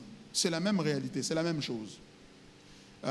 Sinclair Ferguson a écrit un très bon livre sur Christ et ses bienfaits, ça se trouve en français, où il parle de ça, et il a fait une belle démonstration de comment l'antinomisme et le légalisme sont des faux jumeaux qui viennent d'un seul sein. Les faux jumeaux, ce sont des jumeaux qui sont garçons et filles. Ils sont nés le même jour, ce sont des jumeaux, mais ils ne se ressemblent pas. Mais ils sont des jumeaux. Donc, il dit que le légalisme et l'antinomisme, apparemment, ils paraissent comme un garçon et une fille. Ils sont différents. Celui-ci s'oppose à la loi, celui-ci aime la loi, mais en réalité, ils sont les mêmes. Pourquoi? Parce qu'à cause des raisons pour lesquelles ils s'opposent, à cause de la raison pour laquelle ils s'opposent, celui-ci s'oppose à la loi et celui-là aime la loi. L'anthropocentrisme. Vous voyez, hein? Donc, c'est cela. Donc, par conséquent, tu peux être à Pont de Grâce, tu as écouté un bon évangile, mais tu es antinomiste. Tu peux être aussi un légaliste à une certaine dose. Voilà. Et du coup, la vie chrétienne devient donc, le but de la vie chrétienne devient donc cet effort à se débarrasser de l'une de ces tendances-là. Moi, je crois qu'il y a des chrétiens qui sont vraiment nés de nouveau, mais qui croient qu'un chrétien peut perdre son salut et par conséquent, ils sont légalistes parce qu'ils doivent faire des efforts pour ne pas perdre leur salut. Mais le vrai chrétien, qui est christocentrique, s'appuie sur la parole de Dieu et compte sur Dieu pour le sanctifier et l'amener à la foi. Voilà. J'ai répondu à l'autre question. Il y avait encore une autre question. Ouais, je voudrais juste savoir, pasteur, ceux qui font la promotion de l'évangile de la délivrance, ils s'appuient sur quel texte biblique? Et pareil aussi pour ceux qui font la promotion de la grâce extrême. Oui. Je vais revenir sur les détails de leur texte, mais ceux qui parlent de la délivrance, notamment, ils parlent aussi ridicule que cela peut paraître, ils parlent de Lazare. Alors, ils parlent de Lazare. Donc Lazare Jésus a dit, sors Lazare. Bon, il est sorti, mais il avait les mains et les pieds liés. Nous sommes encore liés. Voilà des textes comme ça qu'ils utilisent pour asseoir cette doctrine-là. Et ils vont dans les textes des Anciens Testaments aussi, d'Ézéchiel, les enfants ont mangé les raisins et les enfants ont eu des dents, whatever, you know. So, ce sont des textes comme ça qu'ils donnent pour soutenir ça. Il dit chaque fois que tu vois des choses la plupart des sous-bassements qu'ils ont, c'est essentiellement des malédictions générationnelles, voilà. Ça, c'est encore un autre texte. Des malédictions générationnelles qui sont dans le livre de Lévitique et tout ça. Il s'appuie beaucoup sur l'Ancien Testament. Il parle de lien de ceci, de lien de cela. Je pense que ce serait comme une sorte de calomnie si on n'articule pas très clairement leur doctrine. Ouais. Je vais revenir avec beaucoup plus de précision parce qu'on est presque à la fin. Je ne voudrais pas aller dans mon ordinateur parce que j'avais prévu une leçon sur ça en profondeur. Donc, dans cette série. Donc, il faut qu'on maîtrise bien leurs arguments, même ceux de l'hypergrâce. J'ai même préparé tout un cours sur l'hypergrâce qui reprend son historique, qui reprend ses fondements doctrinaux, ses fondements bibliques et comment les contrebalancer. Donc, c'est une très bonne question. Il faut que je revienne là-dessus avec force détail pour que ça ne soit pas de la calomnie. Parce que là, jusque-là, ça ressemble à ça. Bien qu'au fond, nous avons des éléments. C'est faute de temps que je ne sais pas y répondre. Parce que je vous ai dit qu'ils disent que le Christ nous a pardonné nos péchés passés, présents et futurs, etc. Et ils parlent de la foi. Et nous sommes sauvés par la foi seule. ils insistent sur la foi seule, pas la foi avec les œuvres, mais la foi seule. Et pourtant, les réformateurs ont dit, oui, la foi qui sauve est seule, nous sommes sauvés par la foi seule, mais la foi qui sauve, la foi salvatrice, est toujours accompagnée des œuvres. Toujours accompagnée des œuvres. C'est un peu cette réconciliation-là qu'on doit faire entre Jacques et Paul. Romains chapitre 4, Jacques chapitre 2, etc. Pour l'un qui dit la foi sans œuvre est une foi morte, l'autre dit Abraham a été sauvé par la foi seule. Cela lui a été imputé à justice, par imputation, non pas par les œuvres. Alors comment réconcilier les deux? Je reviendrai là-dessus, je vais vous apaiser. Ok. Israël, tu avais une question? Oui, merci pasteur pour l'enseignement. Uh-huh. J'aimerais juste ajouter à ce que le frère avait dit, Oui. mais dans une autre dimension, les enseignements qui sont contraires à l'évangile, donc toutes les déviations de ces enseignements de l'évangile sont des enseignements qui peuvent avoir pour fondement aussi, quand vous venez de les dire, la naissance nouvelle. Donc la personne est vraiment née de nouveau et après, il connaît une déviation. Alors je voulais juste savoir, comme Paul dit qu'il a combattu selon un athlète ne peut être couronné s'il ne combat selon les règles. Alors après la mort, est-ce que les couronnes sont données par rapport au niveau de... En fait, je voulais dire... au niveau de l'évangile que la personne avait suivi, ou soit de la capacité de l'homme à mieux vivre dans l'évangile ou à être moins antinomiste ou bien moins légaliste, ou soit cela est lié à un autre facteur. Bon, merci, c'est une très bonne question, Israël. À faute de temps, je vais dire ceci en bref. C'est que le salut est fondamentalement sur base de l'évangile, de l'œuvre que Christ a accomplie, ce qu'il est et ce qu'il a accompli. La récompense ou les récompenses que nous allons avoir, c'est en fonction de notre service vis-à-vis de Dieu. Donc ce n'est pas lié à notre salut, c'est lié à notre capacité à servir Dieu et à être fidèle dans ce qu'il nous a confié comme responsabilité et comment nous nous sommes consacrés à l'avancement de son royaume. C'est sur base de ça que Paul en parle dans les livres de Corinthiens. Il démontre que Apollos a bâti, lui il a planté, Apollos a arrosé, et c'est Dieu qui fait croître. Et Dieu va récompenser chacun selon son œuvre, selon qu'il aura bâti sur le fondement qui a été placé. Et le fondement là, c'est Christ. Et là, il ne s'agit pas des œuvres du salut pour être sauvés, parce que nous sommes entièrement et totalement sauvés par ce que Christ a fait. Mais là, il s'agit de l'accomplissement de l'œuvre de Dieu.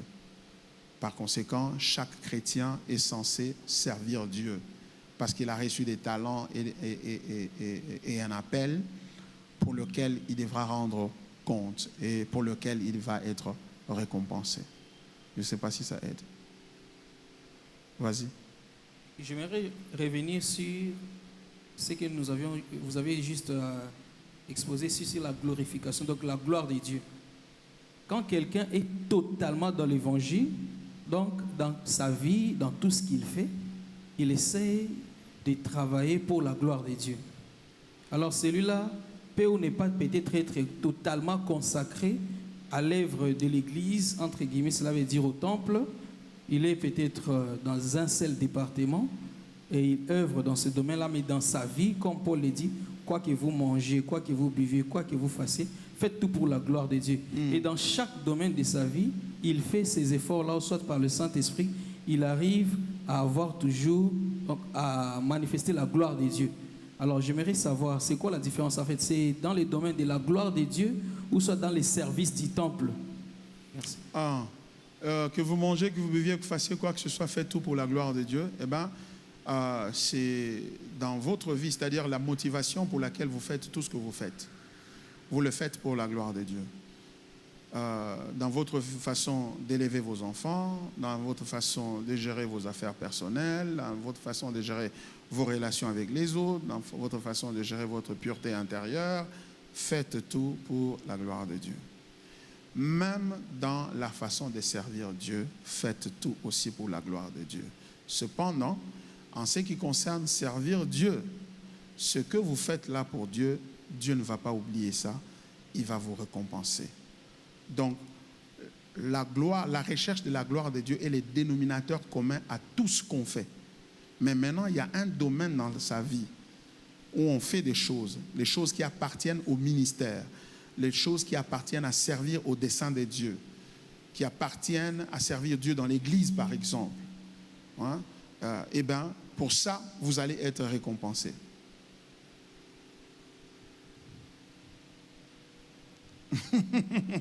C'est pas toujours très clair. Hein? Prends le micro. En fait, ce n'est pas toujours très clair parce que j'ai l'impression Ouais. qu'il y a un dénominateur commun, mais il y a encore une dimension où il y a séparation. Oui. Alors, j'aimerais juste comprendre ces niveaux-là. Parce que c'est pour cela que j'avais dit, est-ce que la récompense est par rapport à la capacité de chacun d'être moins légaliste ou soit moins antinomiste? Voilà, il y a quelque chose qui me vient à l'esprit. La récompense, c'est par rapport à la capacité de servir Dieu. Cependant, vous ne pouvez pas servir Dieu efficacement sans être christocentrique. Vous voyez, hein? Vous ne pouvez pas être capable de servir Dieu efficacement en étant légaliste, en étant antinomiste. Vous n'allez pas servir Dieu efficacement. Parce qu'on sert Dieu à partir de l'évangile et avec l'évangile.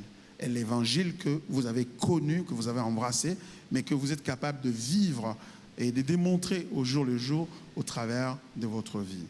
Vous voyez, hein? Là, maintenant, ça va. Ouais. Donc, c'est-à-dire que pour que tu sois efficace dans l'œuvre du ministère, il faut que tu vives l'évangile. Or, l'évangile, là, demande la sanctification. Il faut que tu te sanctifies. Il faut que tu aies une compréhension de l'évangile qui te permet de ne pas vivre l'arrogance, ne pas te faire valoir. Or, pour vaincre l'orgueil, il faut l'évangile. Et c'est maintenant cet évangile-là qui va te rendre capable de mieux servir Dieu. Donc, c'est connecté. C'est une très bonne question. Merci d'avoir insisté. Yeah. OK. Il y a d'autres questions? OK. 1, 2, et puis on va partir. On y va. Merci, pasteur. Bonjour, pasteur. Bonjour. Merci pour l'enseignement. J'avais une question qui me venait à l'esprit lorsque vous avez parlé des deux pièges de l'évangile, qui est le légalisme et l'antinomisme. Alors, je me demandais, que dire de la philanthropie, les philanthropes, les gens qui font souvent les mécénats, c'est-à-dire des mécènes, par exemple, qui partent aller, par exemple, dans des endroits où les gens souffrent de santé publique, ils donnent leur argent et tout ça pour aider les êtres humains et tout consort. Est-ce qu'ils sont sauvés ou bien ils sont dans la... C'est ça, ça fait partie de la bonne évangile où il y a un verset biblique qui me vient à l'esprit lorsque le Seigneur dit il mettra les boucs à part, les boucs à sa droite et les brebis à sa gauche. C'est l'inverse, ouais. Ok, ouais. L'inverse plutôt. Il dit, parce que j'étais à l'hôpital, vous êtes venu me rendre visite, j'étais en prison, vous m'avez apporté tout ça et tout consort. Est-ce que ces gens-là sont sauvés ou ils sont pas sauvés? C'est pas trop. Merci beaucoup. Je crois que Éphésiens chapitre 2, verset 8, on peut résoudre ça très bien. Parce qu'il dit, vous êtes sauvés c'est par la grâce que vous êtes sauvés, au moyen de la foi. Ce n'est point par les œuvres, afin que personne ne se glorifie. Donc les philanthropes, Bill Gates et tous les autres qui sont généreux avec leur argent, ce qu'ils font aux gens, pour les gens, il y a les pauvres, les nécessités, etc. Ce qu'ils font là ne peut pas les sauver. Ce qu'ils font là ne peut pas les sauver parce que nous ne sommes pas sauvés sur base de ce que nous faisons. Nous sommes sauvés sur base de ce que Christ a fait. Qu'est-ce qu'il a fait? Il a porté nos péchés, il est mort avec nous et il est ressuscité avec nous. C'est ce qu'il a fait là qui est le fondement de notre salut. Maintenant, le texte là auquel tu es en train de faire allusion, de Jésus dit que j'avais faim, vous m'avez donné à manger, j'avais soif, vous m'avez donné à boire. Ça, c'est la récompense pour ceux-là qui sont sauvés par la grâce. C'est la récompense des enfants de Dieu. C'est un peu ce que frère Israël avait dit tout à l'heure. C'est que la récompense pour le ministère. Je suis déjà sauvé par la grâce, mais maintenant, je prends mon pain, je partage avec celui qui a faim. Je prends mon eau, je partage avec celui qui a soif. Dieu va se souvenir de ça. Il va me bénir pour avoir fait ça. Mais ça seul, c'est-à-dire ces œuvres-là, seules à elles seules, venir à Dieu dit, ah, moi je n'ai pas reçu Jésus, vraiment je ne croyais pas, j'ai douté un peu, ou je n'ai pas eu le temps, mais regarde quand même ce que j'ai fait. J'ai aidé les gens, j'ai été philanthrope. Jésus va dire non, non. Tu es philanthrope, mais tu as insulté. Tu es philanthrope, mais tu as rejeté Jésus. La vraie philanthropie commence par croire en Jésus. Voilà. Allez, on va écouter notre frère et puis on va partir. Merci, pasteur, pour l'enseignement. Je retourne un peu dans l'évangile de la délivrance. En fait, apparemment, la manière dont moi j'ai compris, que nous qui ont compris le vrai évangile, nous n'avons pas besoin de la délivrance dans le cursus de notre vie, en fait. Alors, ma question est celle-ci. Une personne possédée par les démons, peut-il être délivré automatiquement en acceptant Christ ou faudra-t-il encore passer dans la délivrance? Je ne sais pas. Alors, je veux que vous puissiez m'éclaircir. Si c'est oui, pouvez nous donner le verset biblique qui l'argumente. Si le Fils de Dieu vous a franchi, vous serez réellement libre. C'est-à-dire, si vous rencontrez le Fils de Dieu, qui est venu pour mission de nous affranchir de toute oppression, de toute pesanteur, à commencer par le péché, à commencer d'abord, par la colère de Dieu. Il nous a franchis de cette colère-là. Il nous a franchis du péché. Il nous a franchis de la chair. Il nous a franchis des démons et du diable et ses démons. Il nous a franchis du monde. Donc, Christ fait ça dans nos vies. De par le fait que